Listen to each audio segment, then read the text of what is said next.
Monólogo de Isabel viendo llover en Matondo. El invierno se precipitó un domingo a la salida de misa. La noche del sábado había sido sofocante, pero aún en la mañana del domingo no se pensaba que pudiera llover. Después de misa, antes de que las mujeres tuvieran los tiempos de encontrar un broche de la sombrilla, sopló un viento espeso y oscuro que barrió en una amplia vuelta redonda el polvo y la dura yesca de mayo. Alguien dijo junto a mí: es viento de agua. Y yo lo sabía desde antes, desde cuando salimos al atrio y me sentí estremecida por la viscosa sensación en el vientre. Los hombres corrieron hacia las casas vecinas con una mano en el sombrero y un pañuelo en la otra, protegiéndose del viento y la polvadera. Entonces llovió, y el cielo fue una sustancia gelatinosa y gris que aleteó a una cuarta de nuestras cabezas. Durante el resto de la mañana mi madrastra y yo estuvimos sentadas junto al pasamano, alegres de que la lluvia revitalizara el romero y el nardo sediento de las macetas después de 7 meses de verano intenso, de polvo abrasante. Al mediodía cesó la reverberación de la tierra y un olor a suelo removido, a despierta, renovada vegetación, se confundió con el fresco y saludable olor de la lluvia con el romero. Mi padre dijo a la hora del almuerzo: cuando llueve en mayo es señal de que habrá buenas aguas. Sonriente, atravesada por un hilo luminoso de la nueva estación, mi madrastra dijo: eso lo oíste en el sermón. Y mi padre sonrió, y almorzó con buen apetito y hasta tuvo una entretenida digestión junto al pasamano, silencioso, con los ojos cerrados pero sin dormir, como para creer que soñaba despierto. Llovió durante toda la tarde en un solo tono. En la intensidad uniforme y apacible se oía caer el agua como cuando se viaja toda la tarde en un tren. Pero sin que lo advirtiéramos, la lluvia estaba penetrando demasiado hondo en nuestros sentidos. En la madrugada del lunes, cuando cerramos la puerta para evitar el vientecillo cortante y helado que soplaba del patio, nuestros sentidos habían sido colmados por la lluvia, y en la mañana del lunes los había rebasado. Mi madrastra y yo volvimos a contemplar el jardín. La tierra áspera y parda de mayo se había convertido durante la noche en una sustancia oscura y pastosa, parecida al jabón ordinario. Un chorro de agua comenzaba a correr por entre las macetas. Creo que en toda la noche han tenido agua de sobra, dijo mi madrastra. Y yo noté que había dejado de sonreír y que su regocijo del día anterior se había transformado en una seriedad laxa y tediosa. Creo que sí, dije. Será mejor que los guajiros la pongan en el corredor mientras escampa. Y así lo hicieron, mientras la lluvia crecía como árbol inmenso sobre los árboles. Mi padre ocupó el mismo sitio en que estuvo la tarde del domingo, pero no habló de la lluvia, dijo. Debe ser que anoche dormí mal, porque me he amanecido doliendo el espinazo. Y estuvo allí, sentado contra el pasamano, con los pies en una silla y la cabeza vuelta hacia el jardín vacío. Solo al atardecer, después de que se negó a almorzar, dijo: es como si no fuera a escampar nunca. Y yo me acordé de los meses de calor, me acordé de agosto, de esas siestas largas y pasmadas en que nos echábamos a morir bajo el peso de la hora, con la ropa pegada al cuerpo por el sudor, oyendo afuera el zumbido insistente y sordo de la hora sin transcurso. Vi las paredes lavadas, las juntaras de las maderas enchazadas por el agua, vi el jardincillo vacío por primera vez, y el jamiznero contra el mundo, fiel al recuerdo de mi madre. Vi a mi padre sentado en el mecedor, recostadas en unas almohadas las vértebras doloridas y los ojos tristes, perdidos en el laberinto de la lluvia. Me acordé de las noches de agosto, en cuyo silencio maravilloso no se oye nada más que el ruido milenario que hace la tierra girando en el eje oxidado y sin aceitar. Súbitamente me sentí sobrecogida por una agobiadora tristeza. Llovió durante todo el lunes, como el domingo, pero entonces parecía como si estuviera lloviendo de otro modo, porque algo distinto y amargo ocurría en mi corazón. Al atardecer dijo una voz junto a mi asiento: es aburridora esta lluvia. Sin que me volviera a mirar, reconocí la voz de Martín. Sabía que él estaba hablando en el asiento de al lado, con la misma expresión fría y pasmada que no había variado ni siquiera después de esa sombría madrugada de diciembre en que empezó a ser mi esposo. Habían transcurrido 5 meses desde entonces. Ahora yo iba a tener un hijo, y Martín estaba allí, a mi lado, diciendo que le aburría la lluvia. Aburridora no, dije. Lo que me parece demasiado triste es el jardín vacío y esos pobres árboles que no pueden quitarse del patio. Entonces me volví a mirarlo y ya Martín no estaba allí. Era apenas una voz que me decía: por lo visto no piensa escapar nunca. Y cuando miré hacia la voz, solo encontré la silla vacía. El martes amaneció una vaca en el jardín. Parecía un promontorio de arcilla en su inmovilidad dura y rebelde, hundida las pezuñas en el barro y la cabeza doblegada. Durante la mañana los guajiros trataron de ahuyentarlas con palos y ladrillos, pero la vaca permaneció imperturbable en el jardín, dura, inmóviles, todavía las pezuñas hundidas en el barro y la enorme cabeza humillada por la lluvia. Los guajiros la acostaron hasta cuando la paciente tolerancia de mi padre vino en defensa suya. «Déjenla tranquila», dijo, «ella se irá como vino». Al atardecer del martes el agua apretaba y dolía como una mortajada en el corazón. El refresco de la primera mañana empezó a convertirse en una humedad caliente. Era una temperatura de escalofríos. Los pies sudaban dentro de los zapatos.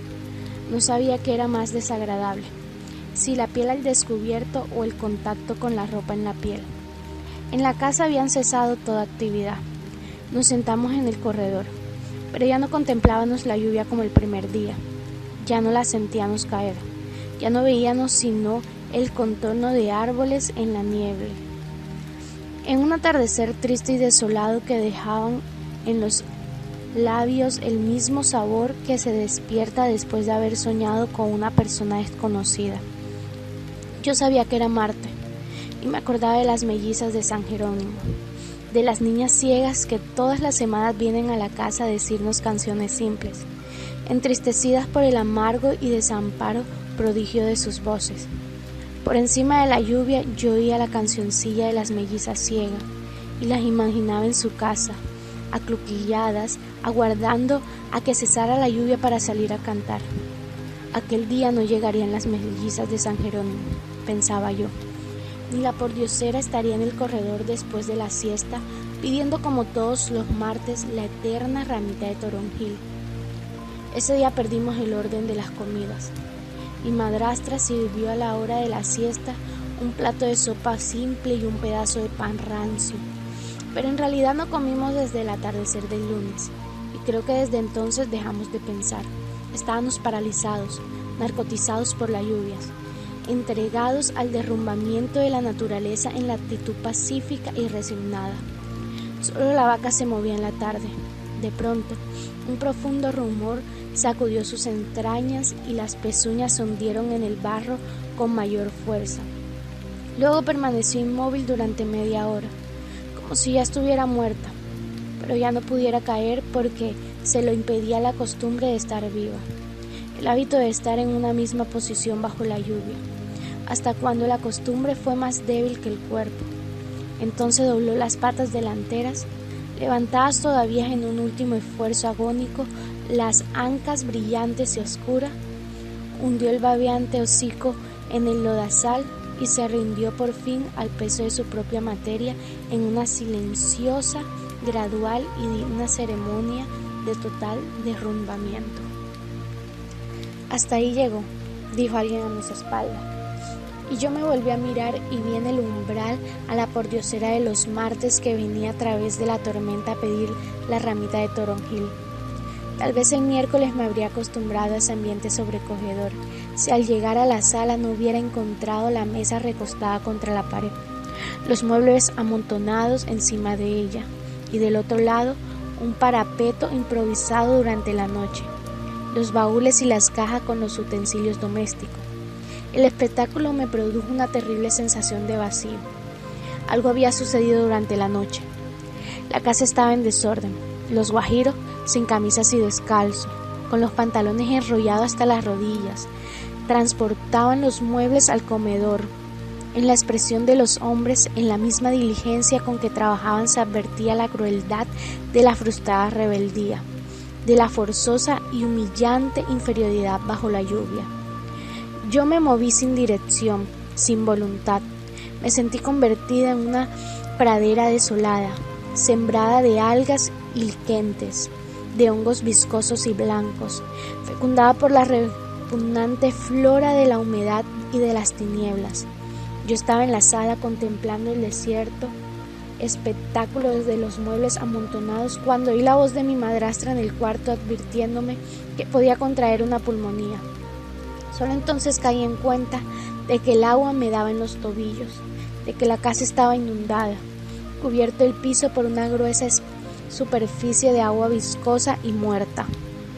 Alguien que no tenía por qué saberlo dijo esa noche: el tren no puede pasar el puente desde el lunes. Parece que el río se llevó los rieles. Y se supo que una mujer enferma había desaparecido de su lecho y había sido encontrada esa tarde flotando en el patio. Aterrorizada, poseída por el espanto y el diluvio, me senté en el mecedor con las piernas encogidas y los ojos fijos en la oscuridad húmeda y llena de turbios pensamientos. Mi madrastra apareció en el vano de la puerta, con la lámpara en alto y la cabeza erguida. Parecía un fantasma familiar ante el cual yo mismo participaba de su condición sobrenatural. Vino hasta donde yo estaba, aún mantenía la cabeza erguida y la lámpara en alto, y chapaleaba en el agua del corredor. Ahora tenemos que rezar, dijo. Y yo vi su rostro seco y agrietado, como si acabara de abandonar una sepultura o como si estuviera fabricada en una sustancia distinta de la humana. Estaba frente a mí con el rosario en la mano diciendo: ahora tenemos que rezar. Diciendo: el agua rompió las sepulturas y los pobrecitos muertos están flotando en el cementerio. Tal vez había dormido un poco esa noche cuando desperté sobresaltada por un olor agrio y penetrante como el de los cuerpos en descomposición. Sacudía con fuerza a Martín, que roncaba a mi lado. ¿No lo sientes?, le dije. Y él dijo: ¿qué? Y yo dije: el olor. Debe ser los muertos que están flotando por las calles. Y yo me sentía aterrorizada por aquella idea. Pero Martín se volteó contra la pared y dijo con voz ronca y dormida: son cosas tuyas. Las mujeres embarazadas siempre están con imaginaciones. Al amanecer del jueves cesaron los olores. Se perdió el sentido de las distancias. La noción del tiempo, trastornada desde el día anterior, desapareció por completo. Entonces no hubo jueves. Lo que debía ser lo fue una cosa física y gelatinosa que había podido apartarse con las manos para asomarse el viernes.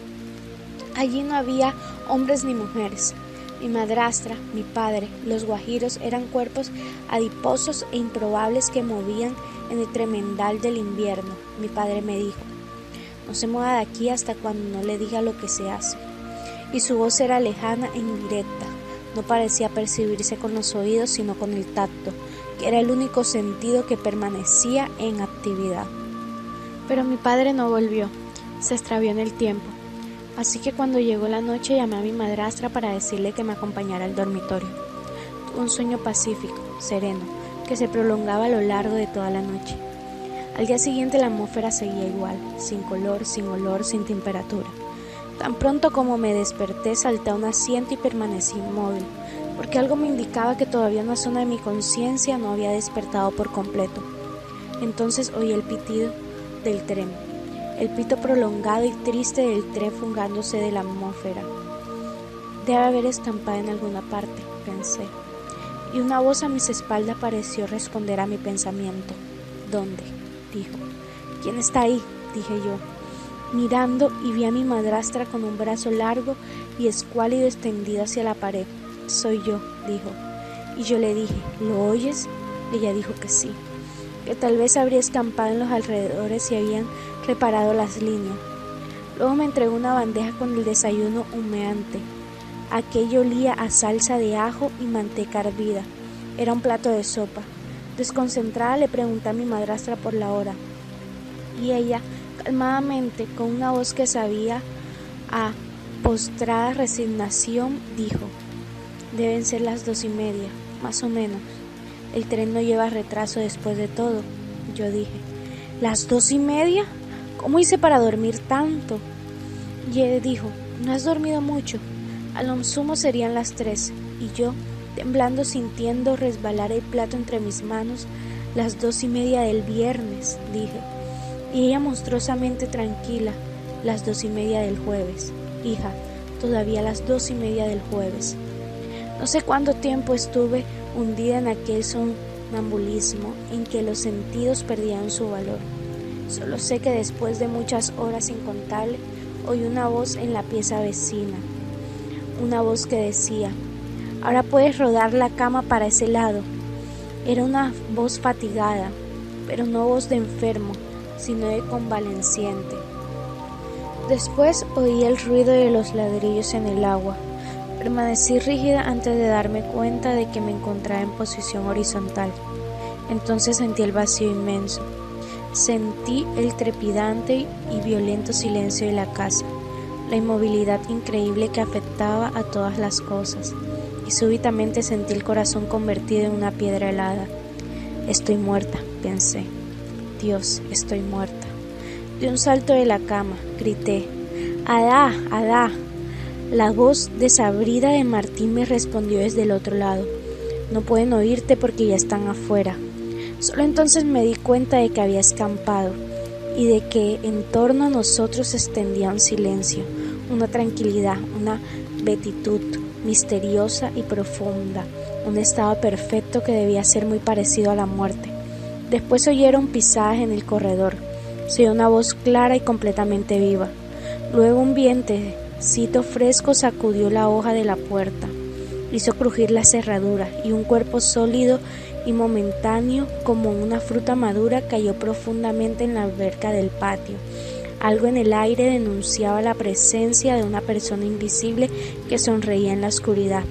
Dios mío, pensé entonces, confundida por el trastorno del tiempo. Ahora no me sorprendería de que me llamaran para asistir a la misa del domingo pasado.